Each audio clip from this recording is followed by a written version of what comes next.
अस्सलाम वालेकुम एक्वेरियस, मैं हारिस अज़मी प्रोफेशनल एस्ट्रोलॉजर आपकी खिदमत में हाजिर हूँ इस इम्पॉर्टेंट 7 डेज़ की ख़बरों के साथ। पिछले हफ्ते जो मैंने वीडियो आपकी खिदमत में पेश की उसमें मैंने साल की पहली रेट्रोग्रेशन मरकरी उसका इजहार किया। मरकरी की रेट्रोग्रेशन जहन पर थोड़ा नेगेटिव इम्पैक्ट डाला करती है। मरकरी इनफैक्ट रियल फ्यूल है toward your mind performances. Mind performances में कंसंट्रेशन एक पहलू है, कम्युनिकेशन दूसरा पहलू है, प्लानिंग तीसरा पहलू है एंड डॉक्यूमेंटेशन जिसके पीछे फिर माइंड चाहिए होता है वो इसका चौथा पहलू है। इन तमाम सब्जेक्ट्स का जिस जिस फील्ड में भी आप यूज़ करते हैं, कम्युनिकेशन किसी फील्ड में यूज़ करते हैं, चाहे वो रिलेशनशिप में हो, चाहे वो करियर में हो, चाहे वो पर्सनालिटी में हो, चाहे वो एजुकेशन में हो या अदरवाइज़ भी आप कहीं अपनी कम्युनिकेशन को यूज़ करते हैं, वो डल होगी। एंड इसी तरह आपकी प्लानिंग, इसी तरह आपकी माइंड परफॉर्मेंसेस, क्योंकि उसको फ्यूल मरकरी से आ रहा था तो वो थोड़ा रुकेगा। मैंने ये खबर पिछली दफ़ा दी थी पिछले हफ्ते की वीडियो में कि आपके यहाँ मरकरी की रेट्रोग्रेशन सेकंड हाउस में हुई है। This is a important most area for material achievements, for career achievements, for source of income, material stability के लिए ये एरिया, ये एंगल बहुत इम्पॉर्टेंट है।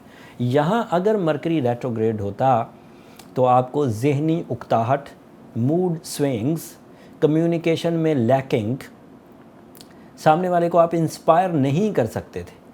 लेकिन मज़े की बात क्या हुई कि जिस हाउस में मरकरी रेट्रोग्रेड हुआ, अल्लाह ताला की ब्लेसिंग, रोटेशन ऑफ सन की वजह से सूरज भी 19 तारीख को उसी हाउस में आ गया। एंड रूल्स ऑफ एस्ट्रोलॉजी ये कहते हैं, जो मैंने पिछले 17 साल में सीखे, ऑब्ज़र्व किए, फीडबैक लिया पूरी दुनिया से, कि अगर किसी हाउस में कोई एक प्लैनेट रेट्रोग्रेड हो या वीक हालत में हो और वहाँ पर सन आ जाए, सूरज आ जाए, तो उसकी वीकनेस जाती रहती, ख़त्म हो जाती, कमज़ोर हालत रिकवर हो जाती। कंप्लीटली रिकवर ना भी हो, मान ले कि मरकरी ने आपको 100% कम्युनिकेशन डैमेज देने थे, मान लें कि मरकरी ने आपको 100% इरिटेशन देना थी, तो उसमें से 20% रह जाएगी, 80% रिकवर हो जाएगी। So you are on golden track again for source of income, new jobs के हसूल के लिए, इन्वेस्टमेंट्स के लिए, डील्स के लिए, गवर्नमेंट जॉब्स के लिए, इनहेरिटेंस विरासती मामलात को सेटल करने के लिए, अजीज़ो अकारब में जो सीनियर लोग हैं उनसे फ़यूज़ो बरक़ात लेने के लिए, बॉसेस से फैज़ लेने के लिए, या बॉसेस के साथ अपने ताल्लुकात अच्छे करने के लिए सूरज की सपोर्ट रेट्रोग्रेशन और मरकरी को ख़त्म कर देगी एंड आप दोबारा हाजिर दिमाग रहेंगे। चे जाए कि सैटर्न जो थ्रेट्स देगा वो बहरहाल सस्टेन कर रहे हैं and you know Saturn is in 12th house. अब तो आपका मार्स भी 12वें घर में, जुपिटर भी 12वें घर में। सो ये ऐसी सिचुएशन है जो अदरवाइज़ आपको थोड़ा सा कमज़ोर कर रही है और उसको बैलेंस करने के लिए मैं रेमेडी पिछले 2.5 साल से देता आ रहा हूँ। ये जो हालत जुपिटर और सैटर्न की है ये 2017 से, जुपिटर तो 12वें घर में अभी 2 दिसंबर को दाखिल हुआ था 2019 में, बट सैटर्न आपके यहाँ 12वें घर में 2017 से ही है। अब तो उसने फर्स्ट हाउस में आपके आ जाना है, वो एक अलग ट्रबल है। 21 तारीख को वो अलग बयान करूँगा, उसकी वीडियो भी अलग बनाऊँगा। बट अब आपको समझ लेना चाहिए कि सिर्फ ह्यूमन पॉसिबिलिटीज़ के साथ, अपने 2 हाथों से, अपने जिस्मानी ताकत से आप इस सिचुएशन को बीट नहीं कर सकते। अब आपको रेमेडीज़ की, आर्टिफिशियल सपोर्ट की, मजहबी नौयत की प्रेज़ की ज़रूरत पड़ेगी। And on the behalf of my experience, go with Surah Shams in daytime and Surah Najm in night time। इस कम्बिनेशन को अगर आपने 28 दिन भी परफॉर्म किया, अभी 23 तारीख जो पिछले हफ्ते की वीडियो में मैंने बताया था कि नया चांद होने वाला है रजब का, और ये मुक़द्दस महीनों में से एक है, उस चांद के सीज़न से अगर आपने शुरू कर लिया, या अभी ग्रोइंग मून है, ये हफ़्ता 24 तारीख से है जब आप तक ये पहुंचेगी वीडियो।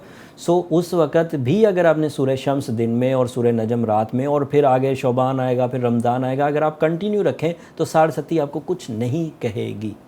और रेट्रोग्रेशन ऑफ मरकरी को तो बहुत आसानी से आप रिपेयर कर सकते हैं, सिर्फ सूरह यासीन की सेकंड लास्ट आयत को 13 दफ़ा पढ़ के।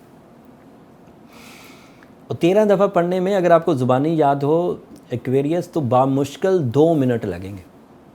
और आपको एक ऐसा कीमती रिज़ल्ट मिलेगा कि आइडियली आप परफॉर्म करेंगे। सेकंड हाउस में सूरज 19 तारीख को दाखिल हुआ, 18 मार्च तक रहेगा। इस साल आखिरी दफ़ा दाखिल हुआ, एक ही दफ़ा दाखिल होता है, आखिरी दफ़ा क्या।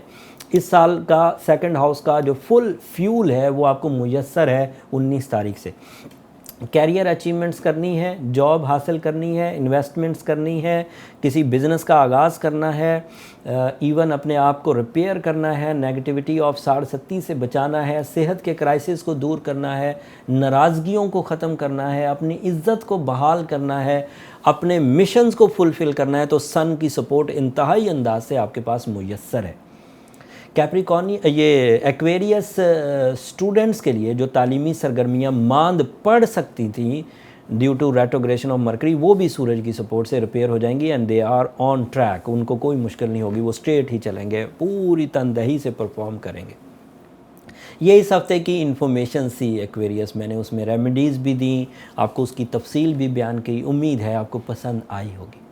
और मेरी दरख्वास्त हमेशा की तरह एक्वेरियस यही रहेगी कि अगर मेरी ये कोशिशें, मेरे टीम के ये एफ़र्ट्स आपको पसंद आए हों, आपको ज़िंदगी को, टाइम को, मामलात को समझने में कुछ मदद मिली हो, तो इस एफ़र्ट के इवज़ हमें अपनी दुआओं में ज़रूर याद रखिएगा। आपकी दुआएं, मैं हमेशा कहता हूँ एक्वेरियस, बरमला कहता हूँ, ऑन एयर, ये किसी के कान में नहीं कह रहा हूँ, चुपके से बंद कमरे में नहीं कह रहा हूँ, पूरा इस वक्त दुनिया देख रही है कि आपकी दुआएं मेरे लिए बहुत कीमती सरमाया है, इस दुनिया का भी, आखिरत का भी।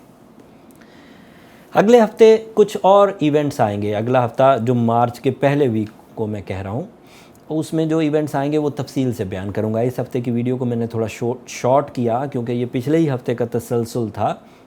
अगले हफ्ते तफसीली बयान करूँगा। अगर कोई चीज़ आप एक्स्ट्रा या अदरवाइज़ सुनना चाहते हैं या इसी 67 से रिलेटेड कोई क्वेश्चन करना चाहते हैं या रेट्रोग्रेशन ऑफ मरकरी से रिलेटेड कुछ क्वेश्चंस करना चाहते हैं तो कमेंट्स में ज़िक्र कर दीजिएगा, मैं अगली वीडियो में ज़रूर उसको रिस्पॉन्ड करूँगा। अगले हफ्ते तक के लिए अब इजाज़त दीजिए। जाते जाते चैनल को ज़रूर सब्सक्राइब कर लीजिएगा। अल्लाह ने के बाद।